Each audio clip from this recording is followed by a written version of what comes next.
ఏం మేడం సాఫ్ట్వేరా జావానా వరాకిలా అయినా నా గురించి వీడికెందుకు? మాకేదో చెప్తారులే. మేడం ఒక ఇంపార్టెంట్ కాల్ 2 minutes. ఓకే. చెప్పమ్మా. ఏరా ఎక్కడున్నావు? ఆఫీస్కి వెళ్తున్నా. వీడేంటి ఈవినింగ్ కాల్ ఆఫీస్ చేస్తా. ఉంటాడు? ఆటో డ్రైవర్ కదా. బాయ్.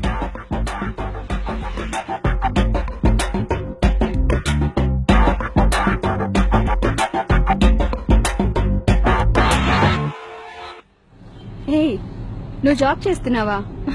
ఏ కంపెనీ? లేదండి ఆమె ఆటో డ్రైవర్.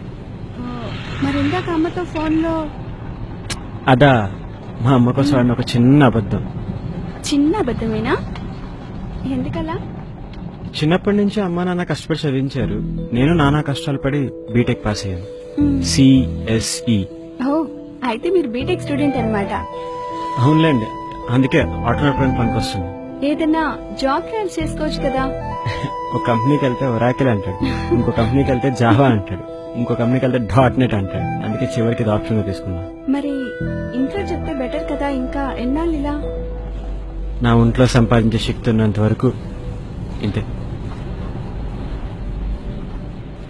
ఒకవేళ ఇంట్లో తెలిస్తే? ఏమో అండి, ఇంకా ఆలోచించలేదు. కానీ అర్థమయ్యేలా చెప్తే అర్థం చేసుకుంటారు కదా.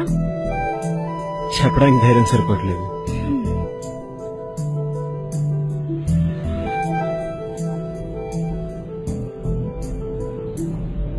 ఏం డల్ అయిపోయారు? ఏం లేదు, మార్నింగ్ బ్రేక్ఫాస్ట్ చేయలేదు, సో కళ్ళు తిరుగుతున్నాయి. నేను ఆఫీస్కి వెళ్ళి హడావిడిలో టిఫిన్ చేయడం మర్చిపోయాను. ఆఫీసా?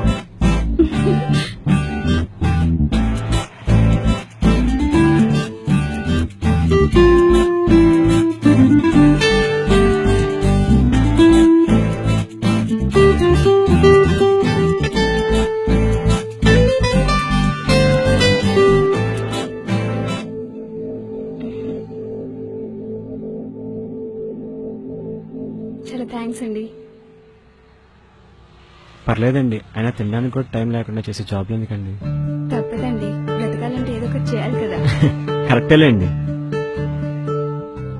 అయినా ఈ రోజుల్లో జాబ్ దొరకడమే అదృష్టం. కానీ జాయిన్ అయ్యాక తెలుస్తుంది మనకన్నా దురదృష్టవంతులు ఎవరు ఉండరని.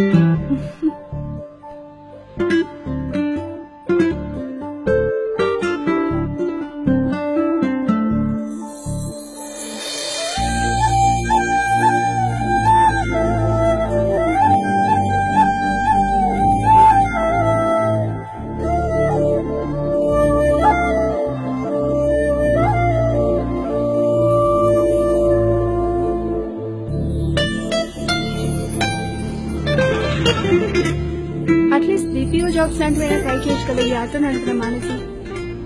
అదేంటండి, ఇది కూడా ఒక జాబే కదా. అంటే మీరు చెప్పుకోవడానికి సిగ్గుపడాలి కదా అని. ఎందుకు నవ్వుతున్నారు? మీరు జాబ్ ఎందుకు చేస్తున్నారు? సాటిస్ఫాక్షన్ కోసం. అలా అని చెప్పి శాలరీ లేకుండా ఫ్రీగా చేయరు కదా. Of course no. సో మీరు డబ్బుల కోసం చేస్తున్నారు కదా. మేబీ. నేను కూడా అంతే. మీరు సంపాదించేది తినడానికి, నేను సంపాదించేది తినడానికి. కానీ మీరు చెప్పుకోగలరు, నేను చెప్పుకోలేను, అంతే తేడా. అర్థం కాలేదు. మీ చేతికున్న వాచ్ ఎంత? 20,000. 20,000? అవును. నా వాచ్ 200. సో సో మన ఇద్దరు వాచ్ లో టైం ఒకేలా చూపిస్తే మీరందరికీ చూపించుకోగలరు, నేను చూపించుకోలేను, అంతే తేడా. తప్పెవరిదో కాదండి, మనదే. ఎవ్రీ ఇయర్ 70% గ్రాడ్యుయేట్స్ జాబ్ లేకుండా నాలాగే వేరే పని చేసుకుంటున్నారు. రిమైనింగ్ 30% నాలా జాబ్ చేస్తూ టార్చర్ అనుభవిస్తున్నారు.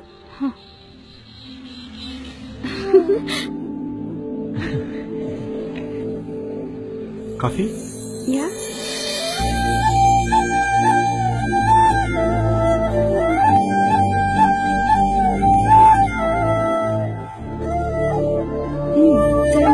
గ్రాడ్యుయేట్స్ జాబ్స్ లేకుండా అన్నారా? ఏం చేస్తున్నారు అందరూ? ఏముంది, డబ్బున్న అందరూ MSQS వెళ్తారు, ఇంకొంతమంది బిజినెస్ చేస్తారు. ఇంకొంతమంది ఇంకేదో.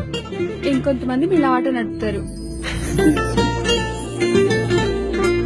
మార్నింగ్ పెట్టే టిఫిన్ సెంటర్ నుంచి లేట్ గా క్లోజ్ అయ్యే బార్ షాప్ వరకు ప్రతి దాంట్లో ఒక ఇంజనీరింగ్ స్టూడెంట్ ఉన్నాడు. తెలుసా మీకు? అవునా?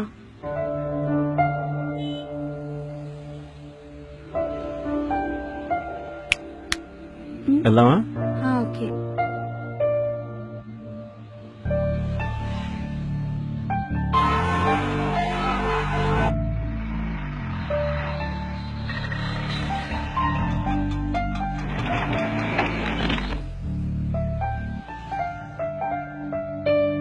ఎంత? 150 మేడం.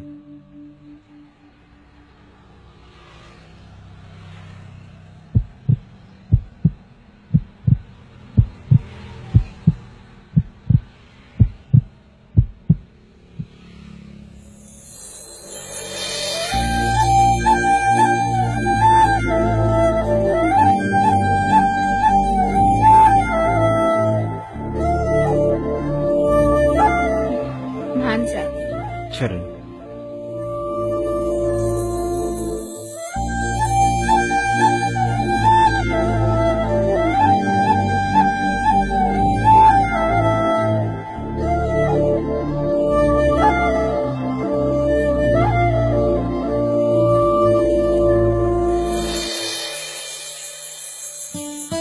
మన ఇండియాలో ఎవ్రీ ఇయర్ 70% గ్రాడ్యుయేట్స్ జాబ్స్ లేకుండా మిగిలిపోతున్నారు. బ్రతకడానికి జాబ్ ఒకటే కాదు, చాలా దారులున్నాయి. సో ఎవరు ఏ పని చేసి సంపాదించినా అది 4 వేళ్లు లోపలికెళ్లడానికే కదా. మీరు చేసే పని ఏదైనా సరే ఇష్టంతో చేయండి. ఎవరో ఏదో అంటున్నారని, ఎవరో చీప్ గా చూస్తున్నారని సిగ్గుపడొద్దు. బ్రతకడం కోసం ఏ పని చేసినా తప్పులేదు. రేపు అన్న రోజు మీరు వాళ్లకంటే గొప్పవాళ్ళవచ్చు.